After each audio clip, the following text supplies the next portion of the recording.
देखिए, भारत समेत दुनिया भर के तमाम इलाकों में तूफान का आना कोई नई बात नहीं है। समय समय पर चक्रवाती तूफान या साइक्लोन देश दुनिया के तमाम इलाकों को प्रभावित करते रहते हैं। ऐसे में ये जानना ज़रूरी है कि आखिर ये चक्रवाती तूफान क्यों आते हैं, इनकी नेमिंग क्यों की जाती है और किस प्रोसेस के अंडर ये नेमिंग किया जाता है। अगर बात करें क्यों और कैसे आते हैं चक्रवाती तूफान, तो देखिए, चक्रवात एक सर्कुलर स्टॉर्म यानी गोलाकार तूफान होते हैं जो बेसिकली गर्म समुद्र के ऊपर बनते हैं। किसी भी तरह के साइक्लोन बनने के लिए समुद्र के पानी का सरफेस का तापमान 25 से 26 डिग्री के आसपास होना ज़रूरी होता है। यही वजह है कि साइक्लोन अधिकतर गर्म इलाकों में ही बनते हैं, इसलिए ठंडियों में कोई भी चक्रवात या तूफान नहीं होते हैं। दरअसल समुद्र का तापमान बढ़ने पर उसके ऊपर मौजूद हवा जो गर्म होती है उसके होने की वजह से हल्की हो जाती है और ऊपर उठने लगती है। इससे उस हवा का एरिया खाली हो जाता है और नीचे की हवा का प्रेशर कम हो जाता है। इस खाली जगह को भरने के लिए आसपास की ठंडी हवा पहुंचती है और वो भी गर्म होकर ऊपर उठने लगती है।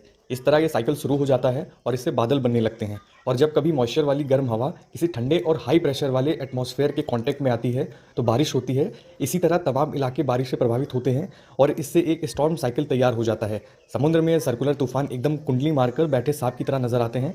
इस कारण इसे साइक्लोन कहा जाता है, क्योंकि साइक्लोन शब्द ग्रीक भाषा के साइक्लोस से लिया गया है, जिसका अर्थ होता है सांप की कुंडलियाँ या कॉइल ऑफ अ स्नेक।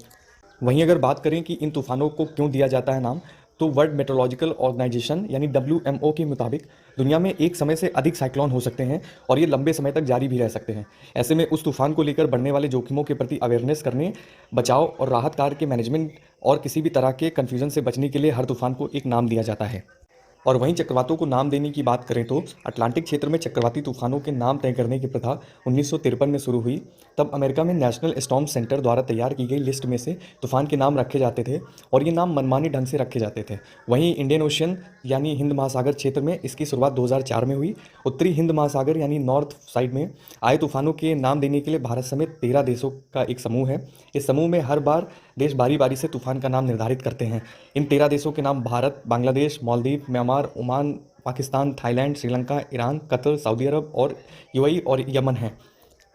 और यूनाइटेड नेशन की वर्ल्ड मेट्रोलॉजिकल ऑर्गेनाइजेशन के कुछ नियम तय किए गए हैं। इसके हिसाब से हिंद महासागर के जिन क्षेत्रों में तूफान आएगा उनका नामकरण वहाँ की क्षेत्रीय एजेंसियां करेंगी और उसी तूफान का नामकरण होता है जिसकी गति कम से कम 63 किलोमीटर प्रति घंटा होती है।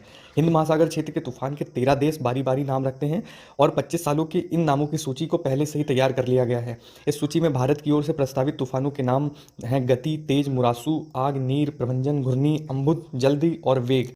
2017 में आए ओखी तूफान का नाम बांग्लादेश ने तय किया था। इसके बाद सोमालिया में जो चक्रवात आया उसका नामकरण भारत ने किया था, जिसे गति नाम दिया गया था। और साल 2023 में आए अत्यंत गंभीर चक्रवातीय तूफान बिपरजॉय का नाम बांग्लादेश ने दिया था। बांग्ला भाषा में बिपरजॉय का मतलब होता है आपदा।